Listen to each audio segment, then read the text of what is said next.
Na magbawal tayo magpalabas ng fake news, pero ikaw mismo nagpalabas ng fake news. High blood na naman si Auntie Claire kay Miss Eden Doon Santos. po sa nabanggit ninyong 7 pisong baba ng Duterte administration, pwede po ba ninyong i-clarify yon kung talagang 7 piso, gagawin 7 piso kada kilo yung bigas that time? Or yung Ayan, sagutin mo yan. sinasabi po ng dating Pangulo na reduce o bawasan lang ng 7 piso yung presyo po ng bigas? Nasa news na po yan. Maaari po niyong i-refer po ang news. Sagutin mo lang. Dami mo lang ano eh. Malinaw po na reduce po yung nabanggit. Pero kayo sabi ninyo sa inyong vlog po ba yun or whatever, yung 7 piso, sabi niyo pangako 7 piso at parang sort of ganun. High blood na naman si Auntie Claire kay Miss Eden.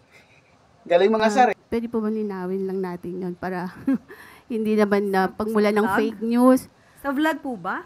Nakita na panood po sa Hindi po yata yun nabanggit sa press briefing. Opo, hindi po sa press briefing. Parang you're talking na pinapakita nyo pa yung SONA something ni PRRD. Para lang po magkaroon ng sa halip Hindi na... po yun pahayag ng Pangulo. Nandito po tayo. Ang trabaho mo na sa gobyerno, connected pa rin yan. At yung topic mo doon, patungkol pa rin sa mga issue-issue. Isagutin mo rin dyan. Sa ating press briefing para ihayag po ang direktiba, announcements ng palasyo. Hindi po patungkol sa aking pagbablog.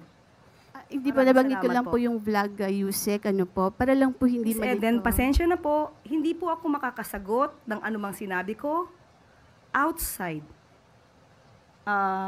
from this press briefing.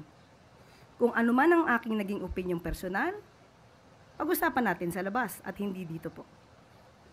Kasi po parang makaka-apekto rin po dun sa mga ng Pangulo na medyo iba yung nababanggit. Opo, Miss Eden, kung ano po ang inyong pakay patungkol po dito, inuulit ko po, ang aking pag-vlog ay wala po. Sinesearch ko, binura na niya, hindi na makita. May makita akong video yung sinasabi niya, yung kinukuha na lang sa mga ibang content creator, mga ibang vlogger, makita mo na lang. Pero doon sa mismong channel niya, wala na, burado na to, hindi mo na makita. Siya pala ang fake news. Tapos pag alam niya nagkamali siya, hindi niya sasagutin.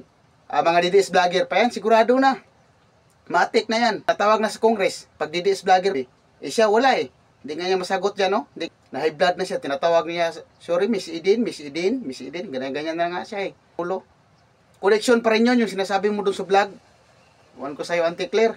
Tira ka pa ng tira sa mga DDS. Nagpapakalat ng fake news. Ikaw rin pala eh, nagpapakalat ka ng fake news eh. Harap-harapan ho, fake news. Saan ka sumagot? Uto-utoin mo lang yung mga followers mo. Paano ka paniwalaan sa ganyang trabaho mo? Eh, doon sa content mo, fake news. Hindi namin nun, lahat ng sinasabi to, lahat lumabas ng bungangan to, fake news. So, pag sabihin namin, ikaw ang fake news, hindi ka magalit. Paano ka paniwalaan sa taong bayan nun? Linabas mo sa bunganga mo, fake news. Sabihin mo, content, hindi patungkol ito sa vlog ko. Political vlogger ka eh. Ganun pa rin yun. Paano kami maniwala? Ang mapaniwala mo, yung mga, iwan ko, paano mo na auto ang mga followers mo sa mga ganyang style mo? Ito kasi yan eh. Kung saan ang pinagbabawal, halimbawa, bawal umihi dito, pero dito ang pinaka-amoy panghi. Bawal tumawid kasi nakakamatay dyan. Pero tumatawid pa rin. Katulad ka din nila. Yan ang mga kadugo mo. Magbawal tayo magpalabas ng fake news, pero ikaw mismo nagpalabas ng fake news.